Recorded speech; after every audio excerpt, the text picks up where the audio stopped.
Mi nombre es Elena y quiero contarte una historia que le sucedió a mi amiga Emilia. Titulé esta historia, Mi marido me prohibió visitar su chalet del lago. Pero tras su muerte el abogado me entregó las llaves. Ahora es tuyo. Quería venderlo pero la curiosidad me pudo. Así que fui. Al entrar, me quedé paralizada por la conmoción porque... Bueno, empecemos. Mi nombre es Emilia Navarro y tengo 58 años. Hace 2 meses mi marido, David, falleció a causa de un derrame cerebral. Estuvimos casados durante 22 años y pensé que lo sabía todo sobre él. Me equivoqué. David y yo nos conocimos cuando yo tenía 36. Él trabajaba como asesor financiero y yo enseñaba bellas artes en un centro de formación profesional. Me había graduado de la escuela de arte años atrás, llena de sueños sobre convertirme en pintora. Pero la vida se interpuso. Había que pagar las facturas y la enseñanza ofrecía estabilidad. Dejé de pintar unos 15 años después de nuestro matrimonio. Sencillamente ya no tenía tiempo entre el trabajo y el cuidado de nuestra hija, Laura. David creció en una zona remota de los Pirineos catalanes, una zona montañosa cerca de Lérida. Nunca habló mucho de su infancia ni de su familia. Sabía que tenía 3 hermanos, Bruno, Carlos y Javier, pero no se había hablado con ellos en décadas. Una vez me contó que se distanciaron cuando él era joven, algo relacionado con un negocio familiar y dinero. Se fue de los Pirineos a los 19 años y nunca miró hacia atrás. Su padre tuvo algún tipo de problema, creo que relacionado con el juego, pero David nunca me dio detalles. Nuestra hija, Laura, tiene 21 años ahora. Está en la universidad estudiando Administración y Dirección de Empresas RADE. Se parece a David con su pelo oscuro y ojos serios. Es práctica, siempre pensando en el lado lógico de las cosas. A veces desearía que hubiera heredado mi lado creativo, pero es su propia persona. El funeral fue duro. Laura volvió a casa y lo superamos juntas.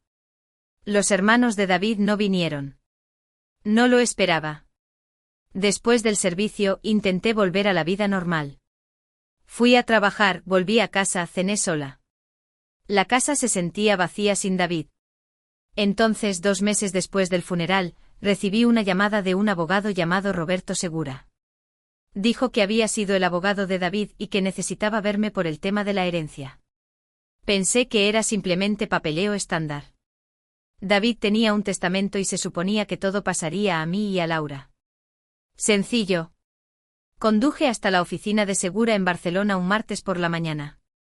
Era un hombre de unos 60 años con pelo canoso y un rostro serio. Me estrechó la mano y me pidió que me sentara. Señora Navarro, su esposo dejó instrucciones específicas para que yo le entregara algo después de su muerte, dijo Segura. Sacó una pequeña caja del cajón de su escritorio. Dentro había una llave y una carta sellada con mi nombre escrito con la letra de David. Mis manos temblaron mientras abría la carta. Las palabras de David me golpearon como un puñetazo en el estómago. Escribió que hacía 4 años había comprado una propiedad en la zona del lago de San Mauricio, en los Pirineos, un lugar llamado Finca El Cielo Azul. Lo había mantenido en secreto, de mí, de Laura, de todos. Me pedía que visitara la casa antes de tomar cualquier decisión al respecto. Decía que buscara el portátil en el despacho. La contraseña estaba escrita al final de la carta, nuestra fecha de boda. No entiendo, le dije a Segura. ¿Por qué compraría una casa y no me lo diría? Segura se inclinó hacia adelante. Señora Navarro, esa propiedad se ha vuelto extremadamente valiosa. Hay un nuevo resort de lujo en construcción cerca, llamado Gran Resort Pirenaico. Su propiedad ya ha recibido ofertas multimillonarias en euros. Me sentí mareada. ¿Ofertas multimillonarias? David nunca me había mencionado nada de esto. Hay algo más que debe saber, continuó Segura. Los hermanos de su esposo están impugnando el testamento. Han iniciado procedimientos de sucesión alegando que David era mentalmente incompetente cuando compró la propiedad. Quieren que la herencia se divida entre los 4 hermanos. Eso es una locura, dije. David no había hablado con ellos en décadas. Ni siquiera vinieron a su funeral. Lo sé, dijo Segura. Pero han contratado abogados. Esto podría complicarse. Le sugiero que visite la propiedad lo antes posible y siga las instrucciones de su esposo. Salí de la oficina aturdida. Me senté en mi coche durante 20 minutos, solo mirando la llave en mi mano. Luego llamé a Laura y le dejé un mensaje diciéndole que necesitaba hacer un viaje. No le expliqué por qué. No estaba segura de poder hacerlo. Conduje hacia el norte a los Pirineos esa misma tarde. El viaje duró unas 3 horas. Seguí el GPS hasta el Parque Nacional de Aiguestortes y luego por un camino privado que serpenteaba entre pinos. El camino terminaba en una verja con un teclado. Usé el código de la carta de David y la verja se abrió. La casa apareció entre los árboles y detuve el coche. Era preciosa. Una gran finca de piedra y madera, perfectamente restaurada. Había jardines con flores por todas partes. Y cuando me acerqué vi cuadros en las paredes visibles a través de las ventanas. Orquídeas. Orquídeas blancas, orquídeas moradas, orquídeas azules, mi flor favorita. Caminé hasta la puerta principal y la llave encajó perfectamente. El interior era aún más impresionante. Suelos de madera noble, techos altos, muebles que parecían a la vez antiguos y cómodos. Y por todas partes, más cuadros de orquídeas en las paredes. Encontré el despacho en la segunda planta. Sobre el escritorio había un portátil con una orquídea blanca en una maceta junto a él. Real, no pintada. Estaba a punto de abrir el portátil cuando oí coches parando fuera. Miré por la ventana y vi a 3 hombres saliendo de 2 vehículos. Los reconocí por fotos antiguas que David me había enseñado hacía años, Bruno, Carlos y Javier Navarro, los hermanos de David. Estaban aquí. Observé cómo los 3 hombres caminaban hacia la casa. Bruno era el mayor, probablemente de unos 60 años ahora. Carlos y Javier parecían rondar los 50. Todos vestían trajes caros y caminaban igual, con confianza, como si la propiedad les perteneciera. Cerré la puerta principal con llave y me quedé arriba. Un minuto después, alguien golpeó con fuerza la puerta. Emilia, sabemos que estás ahí dentro. Era la voz de Bruno. Necesitamos hablar sobre esta propiedad. Abre la puerta. No respondí. Mi corazón latía a toda velocidad. Los oí hablar fuera, sus voces airadas. Esta es nuestra propiedad familiar, gritó Carlos. No tienes derecho a mantenernos fuera. Volví al despacho y abrí el portátil. La contraseña funcionó. El escritorio tenía una carpeta etiquetada para Emilia. Dentro había cientos de archivos de vídeo, cada uno fechado. Comenzaban hace 2 meses, justo después de la muerte de David, y se extendían durante todo un año. Un vídeo por cada día. Hice clic en el primero. El rostro de David apareció en la pantalla. Estaba sentado en el mismo despacho, probablemente unos meses antes de morir. Parecía cansado, pero tranquilo. Emilia, si estás viendo esto, entonces ya no estoy, dijo. Tengo mucho que contarte y lamento no haber podido decirlo mientras estaba vivo. Hace 3 años me diagnosticaron un aneurisma cerebral. Los médicos me dieron de 2 a 5 años. Decidí no decírtelo ni a ti ni a Laura. No quería que pasaran nuestros últimos años viéndome morir. Quería usar el tiempo que me quedaba para construir algo para ti. Sentí que las lágrimas corrían por mi rostro. 3 años. Lo había sabido durante 3 años y nunca dijo una palabra. Esta casa fue mi hogar de la infancia, continuó David. Hace 4 años mi padre me contactó. Estaba en bancarrota por el juego y el alcoholismo. Necesitaba dinero rápido. Me ofreció venderme esta propiedad por casi nada si le prometía no decírselo nunca a mis hermanos. Acepté el trato. Restauré este lugar para ti. Cada cuadro de orquídeas, cada jardín, todo es para ti, Emilia. Los golpes de abajo se hicieron más fuertes. Oí a Bruno gritar algo sobre llamar a la policía. La voz de David seguía en el vídeo. Mis hermanos vendrán a por esta casa tan pronto como se enteren de que es valiosa. Siempre han sido así. Cuando yo tenía 19 años, mi padre tenía algo de dinero de un negocio. Mis hermanos falsificaron documentos y se quedaron con todo. Me estafaron mi herencia. Por eso me fui y nunca regresé. No saben que compré esta propiedad a nuestro padre, pero lucharán contra ti por ella. Se inclinó más cerca de la cámara. En el cajón del escritorio hay una carpeta azul. Tiene todos los documentos legales que necesitas. La propiedad es tuya. No dejes que te la quiten. Pausé el vídeo y abrí el cajón del escritorio. La carpeta azul estaba allí, gruesa, con papeles, escrituras, títulos, acuerdos de compra, todo a nombre de David, y un testamento que me transfería todo a mí. Oí sirenas fuera. Miré por la ventana y vi un coche de los Mossos d'Esquadra, Policía Autonómica de Cataluña, parando. Los hermanos debieron haberlos llamado. Un agente salió y habló con Bruno por un minuto, luego caminó hacia la puerta principal. Señora, somos los Mossos. ¿Podría abrir la puerta, por favor? Agarré la carpeta azul y bajé. Abrí la puerta, pero mantuve el pestillo de cadena puesto. Soy Emilia Navarro, dije. Esta es mi propiedad. El agente era joven, quizás de 30 años. Parecía incómodo. Señora, estos hombres dicen que hay una disputa sobre la titularidad. ¿Tiene documentación? Le pasé la carpeta a través del hueco de la puerta. La revisó durante unos minutos mientras los hermanos estaban detrás de él, mirándome con rabia. Todo esto parece legal, dijo el agente. El testamento está debidamente ejecutado. Ella tiene derechos de propiedad. Ese testamento está siendo impugnado, gritó Bruno. Nuestro hermano era mentalmente incompetente cuando compró esta propiedad. Tenemos abogados. Eso es un asunto de sucesión, dijo el agente. Tendrán que resolverlo en los tribunales. Ahora mismo, legalmente, esta propiedad pertenece a la señora Navarro. Tienen que marcharse. Los hermanos no se movieron. Carlos dio un paso adelante.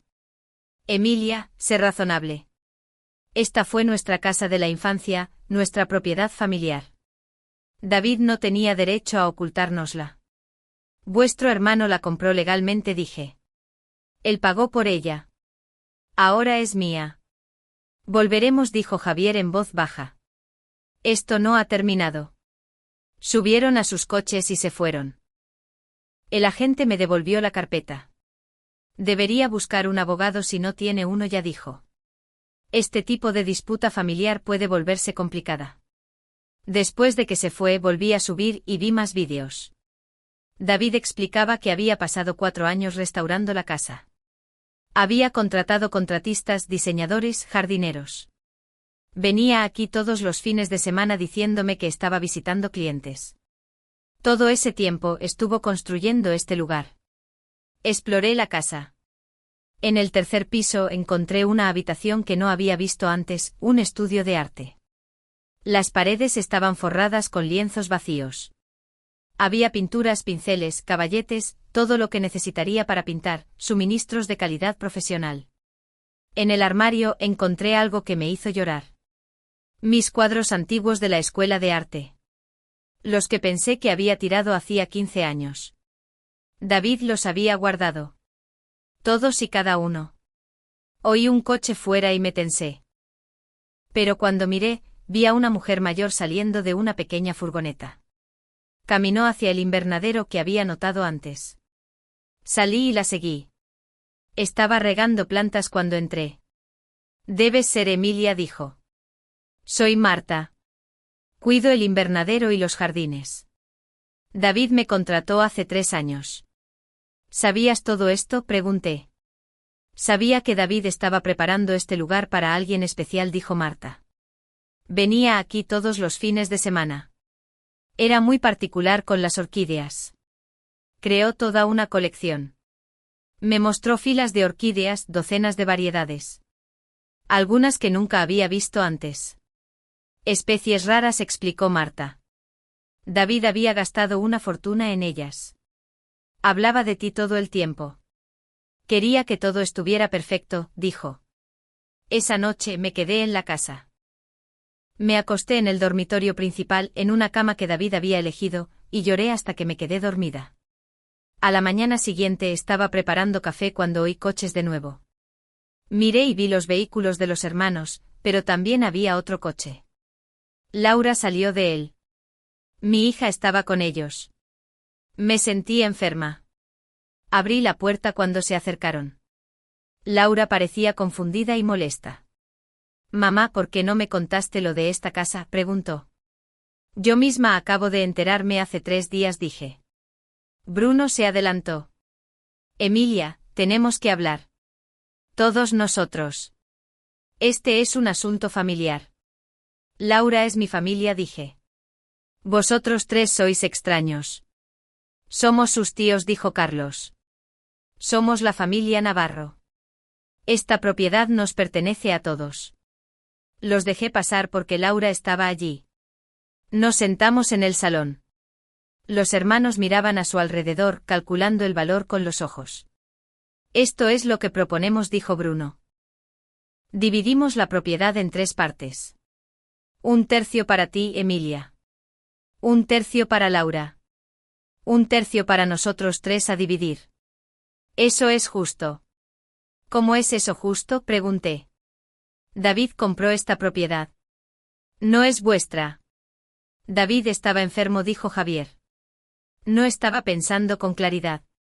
Fue engañado por nuestro padre, que para empezar no tenía derecho a vender esta propiedad. Vuestro padre era el dueño, dije. Podía vendérsela a quien quisiera. Laura me miró. Mamá, quizás tienen razón. Esta fue su casa de la infancia. El tío Bruno dijo que papá se aprovechó de la enfermedad de su padre. Eso es mentira, dije. Los hermanos de tu padre lo estafaron en su herencia cuando tenía 19 años. Por eso se fue. Eso no es verdad, dijo Bruno con suavidad. David siempre tuvo problemas con la verdad. Incluso de niño se inventaba historias. Fuera, dije. Todos vosotros. Mamá, por favor, dijo Laura. ¿No podemos simplemente hablar de esto? Necesitas escuchar la versión de tu padre, le dije. Luego podrás decidir. Los hermanos se fueron, pero habían sembrado dudas en la mente de Laura. Pude verlo. Después de que se fueran, Laura y yo nos sentamos en silencio. ¿Por qué papá nos ocultaría esto?, preguntó. Ven arriba, dije. Te lo mostraré. Le puse el vídeo donde David hablaba de su diagnóstico y de lo que sus hermanos le habían hecho. Laura lloró cuando terminó el vídeo. Estuvo callada durante mucho tiempo. Lo siento, mamá, dijo finalmente. Debería haber confiado en ti. Parecían tan convincentes. Tienen décadas de práctica mintiendo, dije yo. Al día siguiente Marta me encontró en el jardín. Parecía nerviosa. Hay algo que necesito mostrarte, dijo. David me hizo prometer que te lo mostraría si sus hermanos aparecían. Me condujo al cobertizo de herramientas detrás del invernadero. Dentro movió algunos equipos y reveló una trampilla en el suelo. Bajamos por una escalera a una habitación que no sabía que existía. Era como algo sacado de una película de espías. Había mapas en las paredes, archivadores, un equipo de computación. Marta encendió las luces. David llamó a esto su sala de guerra, dijo. Sabía que sus hermanos vendrían eventualmente. Se preparó. Miré los mapas en la pared. Mostraban el área alrededor de la finca El Cielo Azul, pero también mostraban planos para el Gran Resort Pirenaico. Pero estos planos eran mucho más grandes de lo que había visto en los anuncios públicos. Se suponía que el resort sería 3 veces más grande. La segunda fase, dijo Marta, señalando el mapa. Incluye un campo de golf de campeonato de 18 hoyos, pero mira por dónde pasa. Los planos del campo de golf cortaban justo a través de nuestra propiedad, específicamente la sección occidental, unas 75 hectáreas. Sin esa tierra, todo el proyecto perdía la mitad de su valor. Marta dijo que David se dio cuenta de esto hace meses. Por eso los hermanos estaban aquí. Alguien les había informado sobre los planes del resort. Abrí los archivadores. Dentro había carpetas y carpetas de documentos, registros financieros, papeles legales, correos electrónicos, todo sobre Bruno, Carlos y Javier Navarro. David los investigó, dijo Marta, durante 3 años. Documentó todo. Empecé a leer, evasión fiscal federal que se remontaba a 20 años. Fraude de valores, apropiación indebida de fondos de clientes. Los hermanos habían estado dirigiendo estafas a través de sus diversos negocios durante décadas. David había recopilado pruebas de todo, incluidos documentos de la Agencia Tributaria y registros de la CNMV, Comisión Nacional del Mercado de Valores. Sabía que vendrían a por esta propiedad, dijo Marta. Quería que tuvieras ventaja. Llamé a Laura y le dije que me encontrara en un café en Puigcerdá. Necesitábamos hablar en un lugar neutral. Cuando llegó le mostré más vídeos de David y le expliqué lo que había encontrado en la sala de guerra. Entonces, ¿papá pasó 3 años construyendo un caso contra sus propios hermanos?, preguntó Laura. Para protegernos, dije. Sabía de lo que eran capaces. ¿Qué vamos a hacer? Vamos a defendernos, dije. Me puse en contacto con una abogada inmobiliaria que Roberto Segura me recomendó. Se llamaba Sara Vidal y estaba especializada en disputas de bienes raíces. Nos reunimos en su oficina en Barcelona. Tiene un caso sólido, dijo Sara después de revisar todo. La propiedad es legalmente suya. Pero los hermanos pueden alargar esto en el Tribunal de Sucesiones durante años si quieren. Será costoso y estresante. ¿Qué pasaría si tuviéramos una ventaja?, pregunté. Le mostré los documentos de la sala de guerra de David. Los ojos de Sara se abrieron de par en par mientras los leía. Esto es actividad criminal grave. Si esto se hiciera público, se enfrentarían a cargos federales. ¿Podemos usarlo? No como chantaje, dijo Sara. Eso sería ilegal. Pero podemos hacerles saber que usted tiene esta información y sugerirles que continuar su lucha legal podría no ser lo mejor para sus intereses. Durante la semana siguiente, Sara y yo desarrollamos una estrategia. Concertaríamos una reunión en la casa, no solo con los hermanos, sino también con representantes del Gran Resort Pirenaico. Les mostraríamos a todos la situación real y obligaríamos a los hermanos a retroceder. Envié invitaciones formales a través de la oficina de Sara. Los hermanos aceptaron venir. También lo hizo Joaquín Mora, el CEO del Gran Resort Pirenaico, junto con 2 de sus directores ejecutivos. El día de la reunión estaba lista. Laura me ayudó a preparar una presentación en el comedor. Teníamos mapas, documentos, todo organizado. Los hermanos llegaron primero junto con un hombre que presentaron como Ramón Vidal, el director financiero de Alpine Capital Partners, una compañía de inversión. Habían traído su propio músculo para intimidarme. Luego llegó Joaquín Mora con mi abogada y sus 2 ejecutivos. Todos se sentaron alrededor de la mesa del comedor. Gracias a todos por venir, dije. Quiero aclarar algunas ideas erróneas sobre esta propiedad. Comencé la presentación mostrando los mapas de los planos completos del resort, incluyendo la fase secreta con el campo de golf que requería nuestra tierra. Los hermanos se pusieron pálidos. Vidal se inclinó hacia adelante, de repente muy interesado. Joaquín Mora miró a los hermanos con ojos fríos. Nos dijeron que tenían derechos de negociación exclusivos para esta tierra. Dijeron que el dueño estaba dispuesto a vender. Bruno tartamudeó. Somos familia. Asumimos. Asumisteis mal, dije. Saqué el siguiente conjunto de documentos. Ahora, déjenme mostrarles algo más. Extendí la evidencia que David había recopilado, documentos de evasión fiscal, registros de la CNMV sobre fraude de valores, registros de apropiación indebida de fondos de clientes, todo. Vidal se levantó con el rostro rojo. Me dijisteis que este era un trato limpio.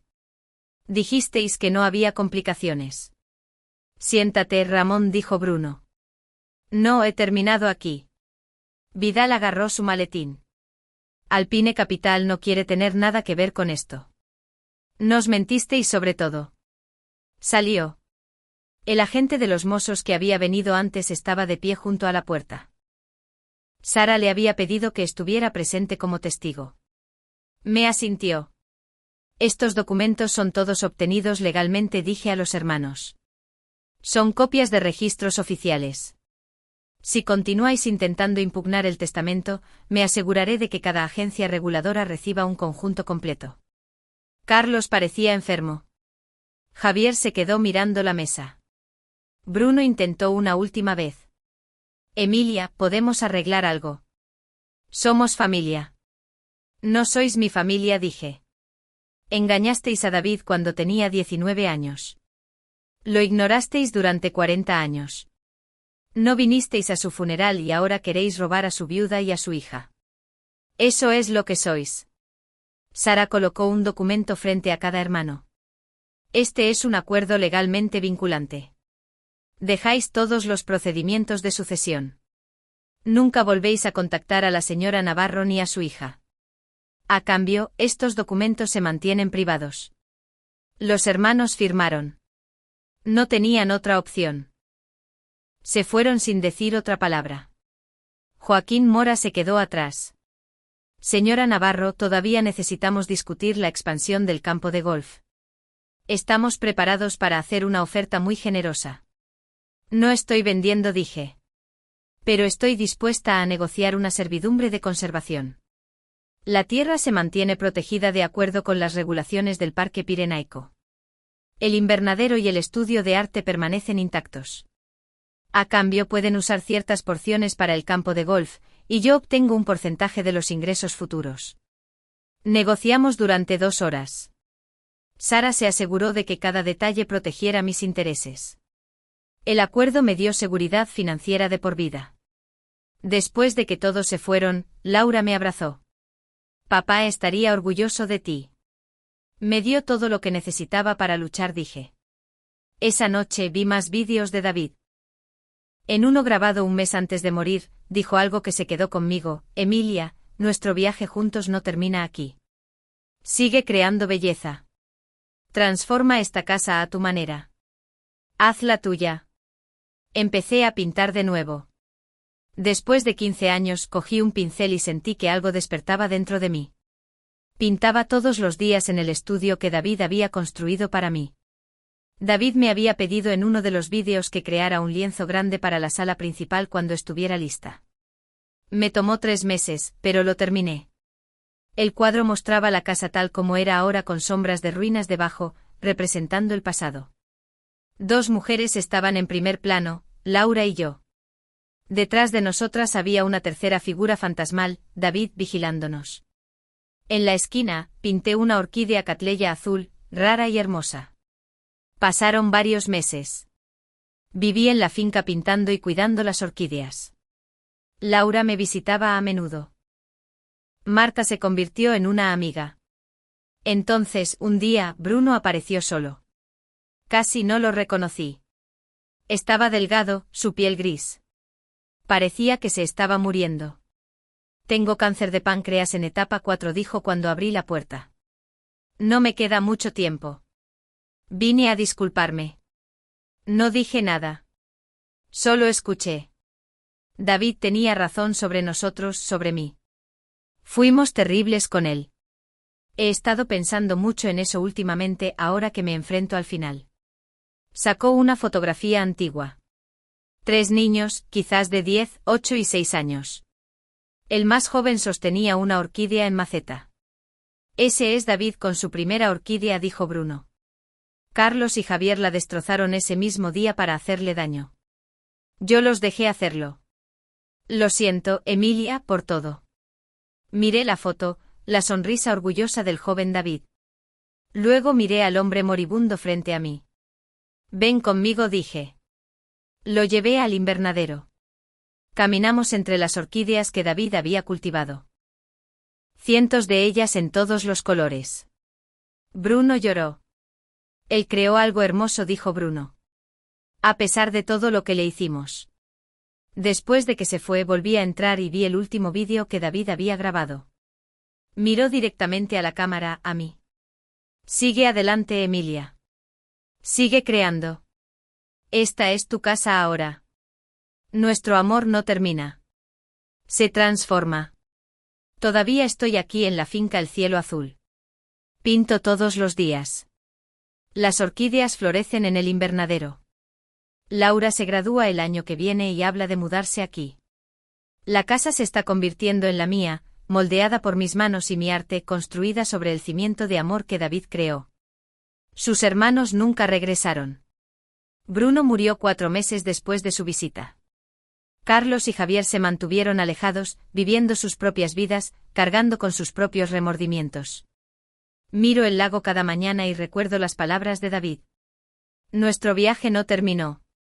Simplemente cambió de forma. Y finalmente estoy haciendo lo que estaba destinada a hacer todo el tiempo. Creando belleza, viviendo plenamente, honrando el regalo que me dejó.